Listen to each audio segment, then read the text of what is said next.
Hello everybody.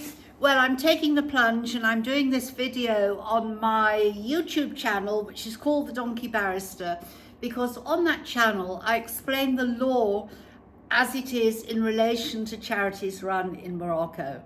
On the last video I did, I explained the requirements and also told you that there was a fairly significant charity in the south of Morocco, near Agadir, that was under huge pressure, and two of its founders had been deported. Now, I've been asked quite a lot of questions and I'm going to try and answer those questions. And I'm sorry if this is difficult for people who internationally have supported the charity over the years. So it's only right I name the charity. The charity is called Morocco Animal Aid, and it is based, as I say, quite close to Agadir. And they rescue all animals: horses, donkeys, mules, dogs, cats. And for years it has struggled to survive and get donations in. And as I said earlier, that its two founders have now been, one has been expelled and the other one is not allowed back into the country. And the reasons, as I understand it, is they were never residents. The one that's been deported was an overstayer, and I explained before that the law surrounding a visa, if you're here for a visa for 90 days, 3 months. And the other one had returned to Australia to have a baby, and she was apprehended at Stansted Airport in London by armed police, as I understand. Those are her words, until she was not permitted to enter Morocco. And I'm sure that people who have supported them over the years are pretty aghast and upset, and I understand that. But questions I've been asked, I think the best way to deal with it is to deal with those questions. I'm asked firstly about whether the charity was authorised or regulated in Morocco. And charities in Morocco are registered under an association label, and they have to have a board of trustees who have to be approved. They're then agreed by the government. I've explained before, they are then bound to declare to the government at the end of every month any money they bring in from abroad. And by doing that, it's a form of regulating that charity, which makes absolute sense. And if you are bringing money in from abroad from donations, as indeed we do here at Georgia, where donations are paid into the Georgia Trust in the UK and transferred from the charity account there into the charity account in the UK. And any money spent here is drawn out from the charity account, accounted for on a monthly basis, and returned to the government. Now, problems occur when there is misunderstanding about that regulation.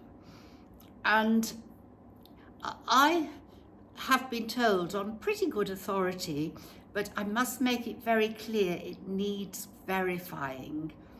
Firstly, that the two founders are not going to be allowed back into the country. Also, that because they were not residents, they weren't on the board of trustees on the authorised charity in Morocco. And being an authorised charity in Morocco, they would have had a charity bank account. I am told again on good authority, but it wants verification, that the trustees on that association have now all resigned, drawn any money out and tried to pay off debts. If that is the case, the association no longer exists in Morocco. I'm sure that's going to cause huge problems. I'll come on to that in a moment. But of course, another specific question I'm asked by various people is that the charity itself, under the social heading Moroccan Animal Aid, on Facebook and Instagram and so on, are now asking for donations, and they're pretty desperate for them. And you need to know where those donations are going. Now, this is something I've spoken about before. People are very pressed at the moment. There is a sort of global problem. There are so many disasters around the world, and we're all being called on to support very legitimate charities where there have been disasters. And everyone wants to know that the donation they're making out of their hard-pressed funds is going to the right place. And a way that you can check that is to make sure that if you pay it, for example, through PayPal, it is a charity account. If you pay it directly to the bank, it goes to that bank, and so on and so forth. As I understand it, in relation to Moroccan animal aid, if people are asked to donate, they are told there are 2 bank accounts, one in France and one in Morocco. The one in Morocco would have been legitimate until the association is closed down. And I'm not sure what's going to happen to that charity account now. I am reliably informed that all PayPal monies go into a personal PayPal account in Australia. And I'm further told, but again it'll have to be verified and checked, if any of that money is drawn down, it doesn't go into the charity account in Morocco, it's drawn down at ATMs. Therefore you see a problem, don't you? Because no one knows where the money is going. Now, as I understand the bank account in France, we are trying to verify whether that is an authorised charity or not, because on the basis of that bank account, they're running a campaign for the purchase of dog food. I wish there was more frankness and openness on their page so people knew what was happening. They have set up a GoFundMe to help the 2 founders pay legal fees, but as I explained before, what on earth are those legal fees going to be for? If they are both in France at the moment, which we understand they are, they want to bring a claim against Morocco, it must be brought in the Moroccan courts by a Moroccan avocat. Of course, where there has been cases of ill treatment in Morocco to foreign nationals who are here, they can pursue that through the embassy.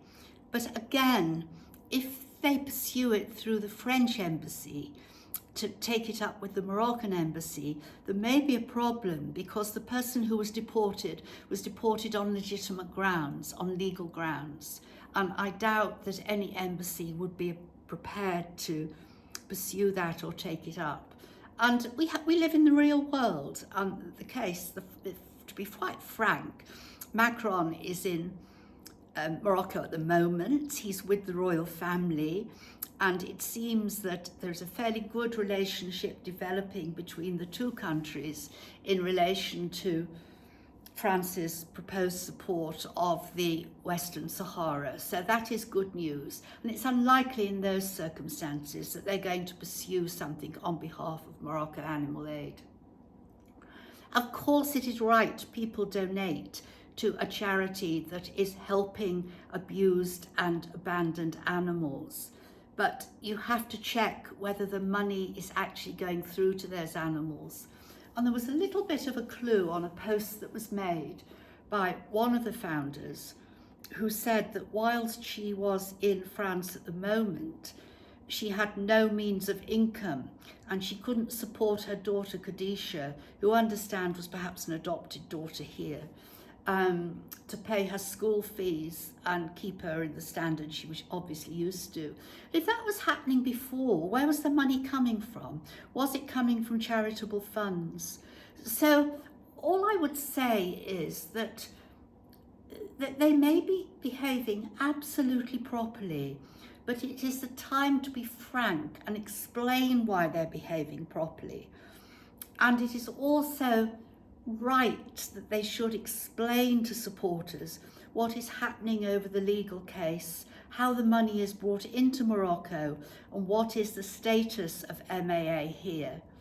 Now, I indicated before, and I'm not sure whether it was one of a YouTube video, or it was on one of the posts, that a little while ago, apparently MAA managed to get a grant from a well-known international grant maker to actually, they were going to rent land and set up a ranch, and that there were some animals in the fourier, it's called the fourier, but it's actually a scrapyard, that had been confiscated, and they'd gone to this scrapyard, and the Moroccan authorities asked some of us for advice how to deal with these horses, and we would have been prepared to come up with some sort of solution.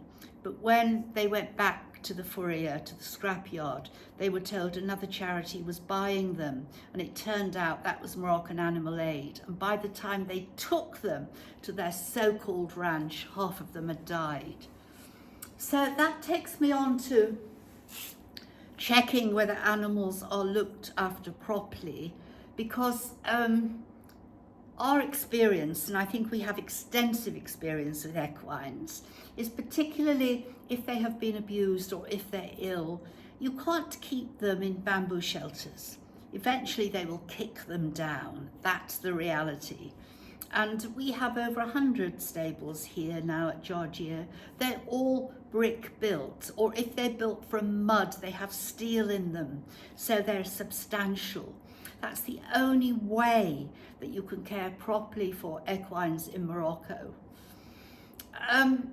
It is a really difficult situation, and people say to me, well, you're a welfare organisation, why don't you support another welfare organisation? And I'm afraid this is my answer. We would support any organisation that is operating properly and is operating within the law. And in fact, we do that. We work very closely with another sanctuary refuge down in Agadir that have a fine reputation and look after an enormous number of dogs and cats and some donkeys at a huge cost.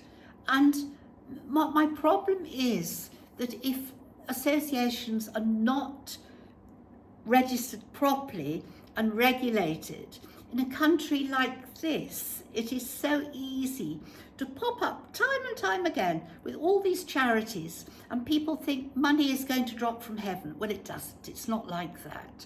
But those of you out there in Europe or outside Morocco are reading some of the social media and thinking, oh my goodness me, I've got to help these dogs, I've got to help these cats. Laudable, I'm 100% with you, but you must check the charity out. Now, I've taken quite a bold step by naming Morocco Animal Aid. And the reason I've done it is I am asked these questions, and because it is or was a Moroccan association, it's quite hard to get information out of Morocco, as the authorities and the government will publish everything in Arabic. Our advantage is I can talk to you in English, and the reality is most of the subscribers, donors, supporters speak English. Okay, I'm happy to deal with any more questions, so I'll leave it like that for now. Bye for now.